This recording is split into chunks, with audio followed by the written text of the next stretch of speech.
চর্চা শুরু হয়েছে নতুন করে। বিষয়টা কি? ওয়াকফ অ্যামেন্ডমেন্ট অ্যাক্ট 2025। মমতা ব্যানার্জি মুসলমানদেরকে শুধু বোকা বানায়নি, আমার কথাটা ভালো করে বোঝার চেষ্টা করবেন। মমতা ব্যানার্জি মুসলমানদেরকে শুধুমাত্র বোকা বানায়নি, সাথে সাথে বিজেপির বিরুদ্ধে পশ্চিমবাংলায় যে আন্দোলন সংগঠিত হওয়ার চেষ্টা হচ্ছিল, আন্দোলনের যে দানা বাঁধছিল সেটাকেই অঙ্কুরে বিনষ্ট করেছে। তার নাম হচ্ছে মমতা ব্যানার্জি, তার নাম হচ্ছে তৃণমূল কংগ্রেস। তিনি কি বললেন? যে পশ্চিমবাংলায় ওয়াকফ আইন লাগু হতে দেব না। কিছু মলি সাহেব ভাড়া করা আছে, কিছু ইমাম সাহেবকে কেনা আছে, আর কিছু তোলাবাজ নেতা তার দলের আছে। তারা সাথে সাথে বলতে শুরু করে দিল, ওয়াকফ নিয়ে আর আন্দোলন করার দরকার নাই, দিদি আছে বুঝে নেবে।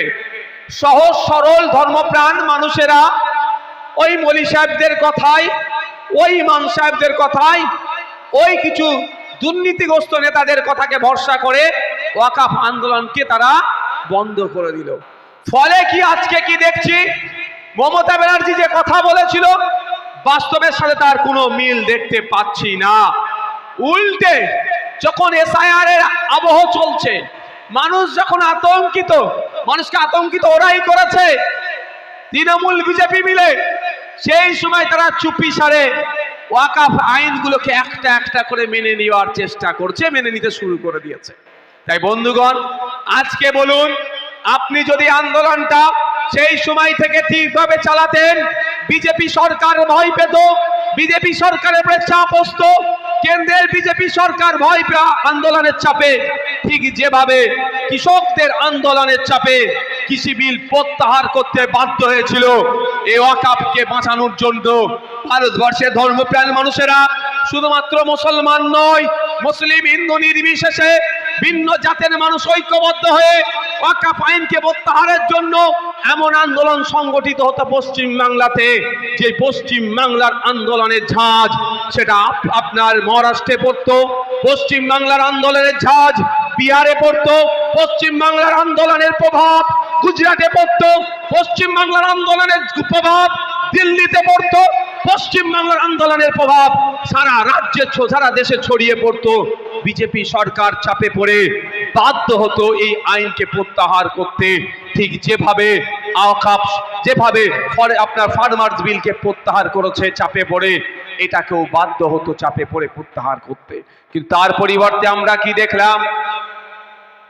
না, তার পরিবর্তে আমরা কি দেখলাম? এই মমতা ব্যানার্জি আপনাকে আমাকে প্রথমে হুমকি দিল, যদিও এই হুমকিতে আমরা ভয় পাইনি, হুমকির বিরুদ্ধে আমরা লড়াই করে গিয়েছি। ভাঙড়ে 3000 মানুষকে মামলা দিয়েছে, আমিও 5টা মামলা খেয়েছি। স্টেজে অনেকে বসে আছে, এই ওয়াকফ সংশোধনী আইনের জন্য মিথ্যা মামলা খেতে হয়েছে। এই মামলা দিয়ে আন্দোলনের গতিপথকে রুদ্ধ করার চেষ্টা করেছিল। তখন মনে এত পাপ ছিল, আপনারা সহজ সরল মানুষ বুঝতে পারেননি। আজকে বলুন, আপনারা এই মসজিদের আজান, ঈদগাহি নামাজ, মাদ্রাসায় পড়াশোনা, কবরস্থানে আপনার বাপদাদু যেটা শুয়ে আছে, এটা কেড়ে নেওয়ার অপচক্র চালাচ্ছে, এই কেড়ে নেওয়ার অপচেষ্টা চালাচ্ছে কেন্দ্রের বিজেপি সরকার ওয়াকফ অ্যামেন্ডমেন্ট অ্যাক্টের নামে। তাই আজকে মমতা ব্যানার্জি সেই আইনটাকে তারা কি করলো গো? মেনে নিল। এখন আপনি বলুন, এই মমতা ব্যানার্জি আর মোদির মধ্যে তফাৎ আছে? এর জোর কথাই বলতে হবে আপনাদের, আছে। মমতা ব্যানার্জি আর মোদির মধ্যে তফাৎ নাই। মোদি আর মমতা আলাদা নয়, বিজেপি আর তৃণমূল আলাদা নয়। সরাসরি উত্তরপ্রদেশে আইনকে লাগু করার চেষ্টা করছে, আর পশ্চিমবাংলায় মমতা ব্যানার্জি হাত পা বেঁধে লাগু করার চেষ্টা করছে। আজকে আপনি কোথায় বলুন? মাঝ সমুদ্রে আপনাকে জাহাজে করে নিয়ে গিয়ে ছেড়ে দিয়ে চলে এসছে মমতা ব্যানার্জি। হ্যাঁ, বক্স অফ করে দিলে বক্সের আওয়াজ যাবে নাকি? তাহলে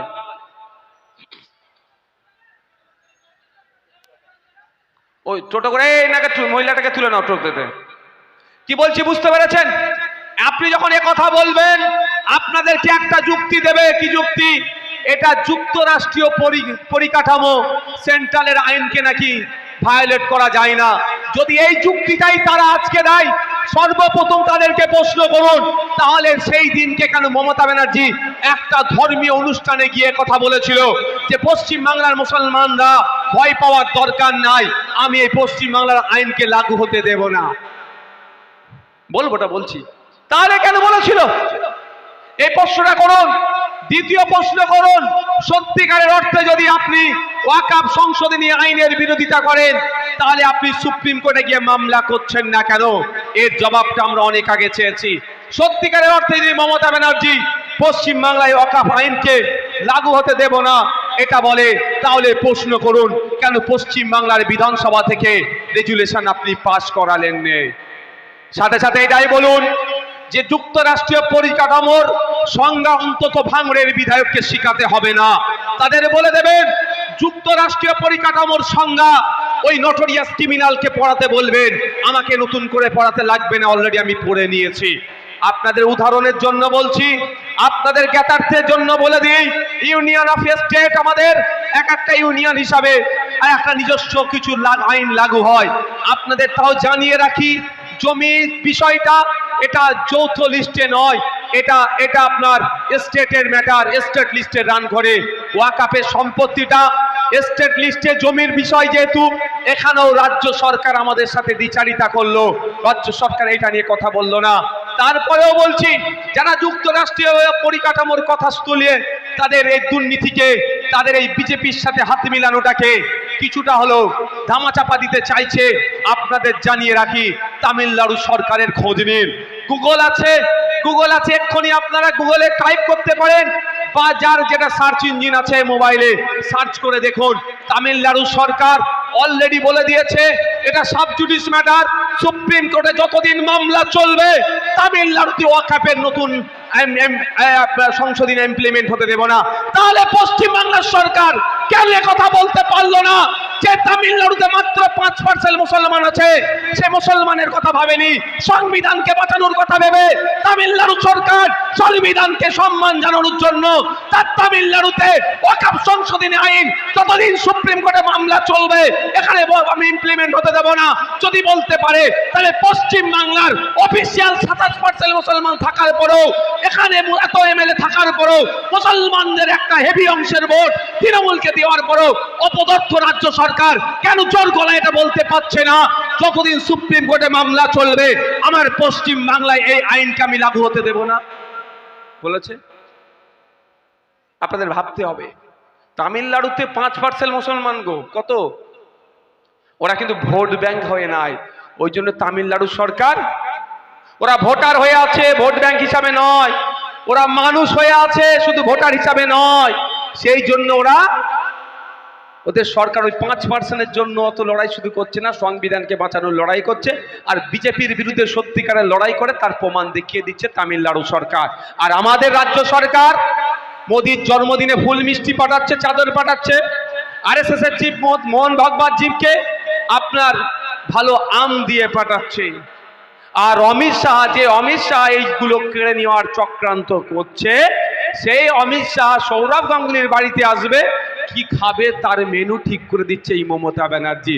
আর আপনি ভাবছেন মমতা আপনার নাকি মাদ্রাসা মসজিদ ঈদগাহ বাঁচাবে। আপনি বলুন, আমি কিতে গেল গো, আমি লাস্ট কাদের বাড়ি এসে ওইটা খাওয়া দাওয়ার ব্যবস্থা করলাম, তোমার অঞ্চলে না, নারায়ণপুরে তো। আচ্ছা, আমি একজনের বাড়ি এসে খাওয়া দাওয়া করেছি। এখন মালেক ভাই তাকে যদি খাওয়া দাওয়ার নিয়মটা বলে দেয়, ভাইজান বেশি ঝাল খায় না, বেশি তেলা জিনিস খায় না, তাহলে এত বলতে পারবে কেন? মালেক ভাইয়ের সাথে সেই রকম আমার সম্পর্ক আছে বলেই তো। কি গো, হ্যাঁ? তো অমিত শাহকে কি খাওয়ালে ভালোবাসতেন উনি? অমিত শাহ কি খেতে ভালোবাসেন? যদি অমিত শাহর বোন দিদি মমতা ব্যানার্জি না জানে, তাহলে সৌরভ গাঙ্গুলিকে কি করে বললো ভাই? এখন আপনাদের ভরসা হচ্ছে না, এখনো বিশ্বাস হচ্ছে না যে কি লেভেলে আপনাদেরকে ঠকাচ্ছে। তামিলনাড়ু সরকার অলরেডি বলে দিয়েছে তামিলনাড়ুতে ওয়াকফ সংশোধনী আইন আমি লাগু হতে দেব না। আর আমার পশ্চিম বাংলায় এই নটোরিয়াস ক্রিমিনালদের সরকারটা, ওই যে নটোরিয়াস ক্রিমিনাল একটা আছে না, নটোরিয়াস ক্রিমিনাল আছে তো, জানেন তো, ও তো আপনার ওয়াকফ আইনকে বাঁচানোর জন্য মহিলা নিয়েছে, ডান্স করিয়েছে সোনপুর বাজারে। ওয়াকফের বিরুদ্ধে আন্দোলন হচ্ছে, মহিলা নিয়েছে ডান্স করাচ্ছে। ডান্স কখন করায় যতটুকু আমরা জানি, কিন্তু ওরা যখন ওদেরই দেখি, ওরা যখন খুশি থাকে, ওয়াকফের সম্পত্তি কেড়ে নিচ্ছে, আপনি খুশিতে আছেন? তাহলে তার প্রমাণ আজকে দেখা গেল। ভাঙড়ে 3000 মানুষের নামে মিথ্যা মামলা দিয়েছে, আমার নামে 5টা মামলা দিয়েছে। ওই দিনকে আমি ভাঙড়ে ছিলাম, আমি ছিলাম শিয়ালদাতে। যাক, ওই মামলালে আমি পরোয়া করি না। কিন্তু আপনাদের ভাবতে হবে, মমতা ব্যানার্জির আসল রূপ আমাদেরকে ধরতে পেরেছি, এর মুখ আর মুখোশ আমরা জানতে পেরেছি। এরা হয়তো এটাও হতে পারে, কি বলুন তো, ভাইপো যেভাবে দুর্নীতি করেছে, চাকরি চুরি, গরু চুরি, কয়লা চুরি, বালি চুরি, শিক্ষা চুরি, হসপিটালের মেডিসিন চুরি, এমন কোনো জায়গা নেই যে এরা দুর্নীতি করেনি। এই দুর্নীতির হাত থেকে বাঁচার জন্য হয়তো এটা হতে পারে, কি করেছে, যে তুমি বিজেপি, তোমার হাতে আমি দিয়ে দিলাম ওয়াকফ সংশোধনী আইন, তুমি বাংলায় ইমপ্লিমেন্ট করো, আমার ভাইপো আমার দলের নেতাগুলোকে ধরে জেলে ভরবে না। এটা হতে পারে তো, কি গো? তাহলে এখন কি করতে হবে? এখন মমতা ব্যানার্জিকে দায়িত্ব নিতে হবে। এখন মমতা ব্যানার্জিকে দায়িত্ব নিতে হবে। প্রথম কথা, 5ই ডিসেম্বর লাস্ট ডেট, এটা উমিদ পোর্টালে আপলোডের। তাহলে এতদিন পরে মমতা ব্যানার্জি ঘুম ভাঙলো, টাইমকে 1 বছর বাড়াতে হবে। দ্বিতীয় কথা হচ্ছে সরলীকরণ করতে হবে। উমিদ পোর্টালে যে তথ্য চেয়েছে সেই তথ্য সহজে আপনি খুঁজে পাবেন না কাগজ থাকার পরেও। তাহলে সরলীকরণ করতে হবে। 3 নম্বর যেটা হেবা আছে, মৌখিক দান যেটা আছে, সেটাকে এনরোল করতে হবে ওয়েস্ট বেঙ্গলে, ওয়াকফ বোর্ডকে। এই দাবিটা আমাদেরকে তুলতে হবে। তাই বন্ধুগণ, যেভাবে এসআইআর নিয়ে মমতা ব্যানার্জি দলের লোকেরা বারবার নির্বাচন কমিশনে হোঁচট খেয়ে পড়ছে, স্টেট থেকে সেন্ট্রাল নির্বাচন কমিশনে গিয়ে লাফালাফি করছে ওয়াকফের অ্যামেন্ডমেন্ট অ্যাক্টকে বাতিল করার জন্য, ওই কোনো পদ দেখেছে? ওই পদে গিয়েছে? আপনারা কি আমার কথা বুঝতে পারছেন না? না বুঝতে পারলে বলবেন, আমি অন্য টপিকে চলে যাব। আর যদি বুঝতে পারেন একটু সাড়া দেবেন, নালে ভালো লাগে না যে আমি কার সাথে কথা বলছি। সাড়া দিতে হবে না। তা আমি আপনাদের বলি, এই মমতা ব্যানার্জি কোনোদিন ওয়াকফের পাশে থাকবে না। 2টো কারণে থাকবে না। একটা কারণ কি কারণ হতে পারে? আরএসএস এর নির্দেশ অক্ষরে অক্ষরে পালন করতে হবে মমতা ব্যানার্জিকে।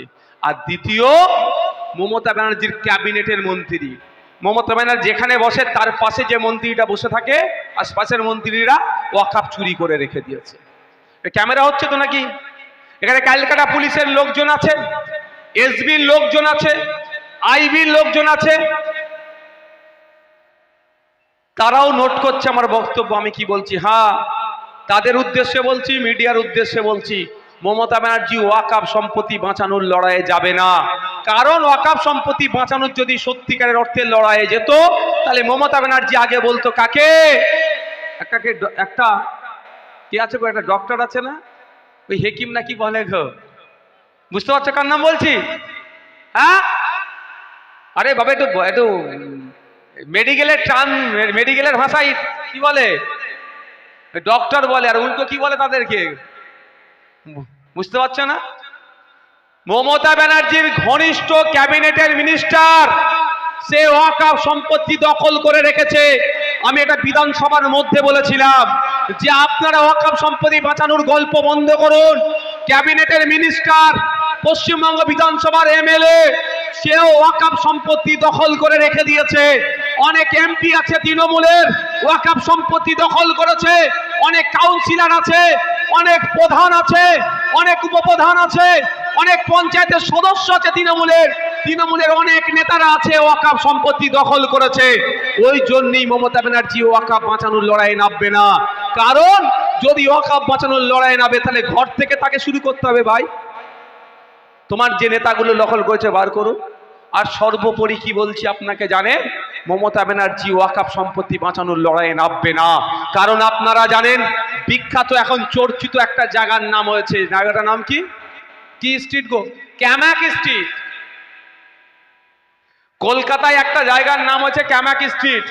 ওই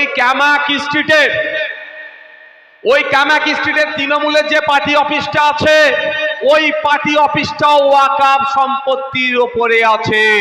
সেই জন্য মমতা ব্যানার্জি বিজেপিকে আরো সুযোগ করে দিচ্ছে, জানে যদি আগামী দিনে নওশাদরা, তাপস ব্যানার্জিরা, বিশ্বজিৎ মাইতিরা যদি ধর্মনিরপেক্ষ সরকার আসে, তাহলে কিন্তু ওই পার্টি অফিসটা আর পার্টি অফিস থাকবে না, ওয়াকফ সম্পত্তিটা আবার ফিরে যাবে।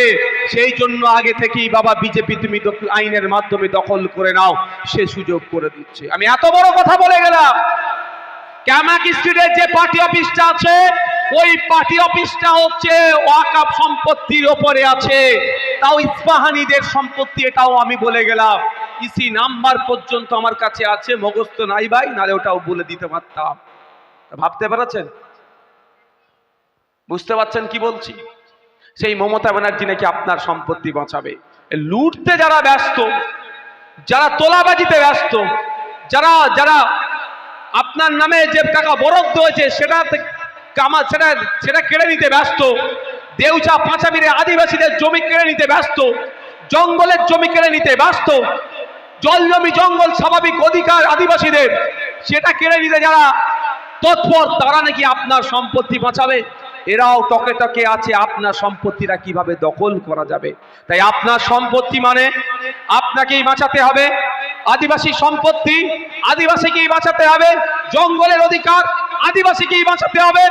কিন্তু আদিবাসী লড়াইয়ে আপনাকে সাথ দিতে হবে, আপনার লড়াইয়ে আদিবাসীকে সাথ দিতে হবে। তা বন্ধুগণ, ঐক্যবদ্ধ হতে হবে, দলবদ্ধ হতে হবে। বিজেপি চাইছে হিন্দু মুসলমানের মধ্যে বিভাজন করে দিই, যে যার লড়াই সেটা বুঝে নিই। কিন্তু আমরা ইন্ডিয়ান সেকুলার ফ্রন্ট, আমরা ঐক্যে বিশ্বাসী নয়। আমরা জাত ধর্ম বর্ণ নির্বিশেষে ব্রিটিশদের বিরুদ্ধে যেভাবে লড়াই করে আমাদের পূর্বপুরুষেরা ব্রিটিশদের কালো থাবা থেকে দেশকে মুক্ত করেছে, আমাদেরকে এগিয়ে আসতে হবে। বিনয়ী বাদলের উত্তরসূরি আমরা, ফুরফুরার পীর আবু বকরের উত্তরসূরি আমরা, গান্ধীজির উত্তরসূরি আমরা, নেতাজির উত্তরসূরি আমরা, ভগৎ সিং এর উত্তরসূরি আমরা, ক্ষুদিরামের উত্তরসূরি আমরা, বেগম হযরত মালের উত্তরসূরি আমরা, আপনার প্রীতিলতা ওয়াদ্দেদারের উত্তরসূরি আমরা, মাতঙ্গিনী হাজরার উত্তরসূরি আমরা, স্বাধীনতা সংগ্রামীদের উত্তরসূরি আমরা। আমাদেরকে কাঁধে কাঁধে মিলিয়ে হাফেজ বিন নিসার আলীর মতো ব্রিটিশদের বিরুদ্ধে তৎকালীন সময়ে ৮৩,০০০ কৃষককে জাত ধর্ম বর্ণের ঊর্ধ্বে গিয়ে এক করে ব্রিটিশ জমিদারদের বিরুদ্ধে লড়াই করেছিল। আজকে সময় এসেছে আমাদেরকে ঐক্যবদ্ধ হতে হবে, দলবদ্ধ হতে হবে। সংবিধান বহির্ভূত যে অ্যামেন্ডমেন্ট গুলো এসেছে, সংবিধানের বাইরে গিয়ে সংবিধানকে আঘাত দিয়ে যে কাজগুলো করার চেষ্টা করছে, তার বিরুদ্ধে আইনি লড়াই করতে হবে, মাঠে ময়দানে লড়াই করতে হবে, একসাথে থাকতে হবে। বন্ধুগণ, আপনাদের জ্ঞাতার্থে জানিয়ে দিই যে মাদ্রাসা এখনো আছে, মসজিদ আছে, ঈদগাহ আছে, আপনার পূর্বপুরুষের যে কবরস্থানগুলো আছে এখনো সুরক্ষিত আছে। কোনো মমতা ব্যানার্জির মামলা করাতে নয়, কোনো নটোরিয়াস ক্রিমিনালের মামলা করাতে নয়, কোনো অভিষেক ব্যানার্জির মামলা করাতে নয়, এই তাপস চ্যাটার্জি, নওশাদ সিদ্দিকীর মামলা করাতে এখনো আপনার সম্পত্তিগুলো সুরক্ষিত আছে। আমাদের মতো গুটি কয়েক মানুষ মামলা করে এখন লড়াই আমরা দিচ্ছি। সম্ভবত আগামীকাল ওয়াকফের আছে, মামলা আছে সুপ্রিম কোর্টে, সে লড়াই হবে, আইনি লড়াই হবে। ঠিক যেভাবে আমরা আইনের লড়াই চালিয়ে যাচ্ছি, মাঠে ময়দানে লড়াই চালিয়ে যেতে হবে। এ লড়াই বন্ধ হওয়া যতক্ষণ না পর্যন্ত অধিকার পাচ্ছি, এ লড়াই চালিয়ে যেতে হবে। ওয়াকফ অ্যামেন্ডমেন্ট অ্যাক্ট 2025 বাতিল করার লড়াই চলবে, ফরেস্ট রাইট অ্যাক্ট 2024 বাতিল করার লড়াই চলবে। এই লড়াই আমাদেরকে বন্ধ করার লড়াই নয়। যতদিন পর্যন্ত এই আইন প্রত্যাহার হচ্ছে, কে দলিত, কে আদিবাসী, কে হিন্দু, কে মুসলমান দেখার দরকার নয়। এই লড়াই আমাদেরকে চালিয়ে যেতে হবে। বন্ধুগণ, আপনারা জানেন এসআইআর করে মানুষের মধ্যে আতঙ্কের তৈরি করার চেষ্টা করেছে। আপনাদের বিধায়ক হিসাবে আমি আমার সর্বোচ্চ দিয়ে আপনাদের পাশে ছিলাম কি ছিলাম না? এটা হাত তুলে আমাকে বলুন, ছিলাম কি ছিলাম না? এটা জোরে বলুন। বিপদে আপনাদের ছেড়ে চলে গিয়েছি, বিপদে ভয় দেখিয়েছি, আতঙ্ক মুক্ত করেছি তো নাকি?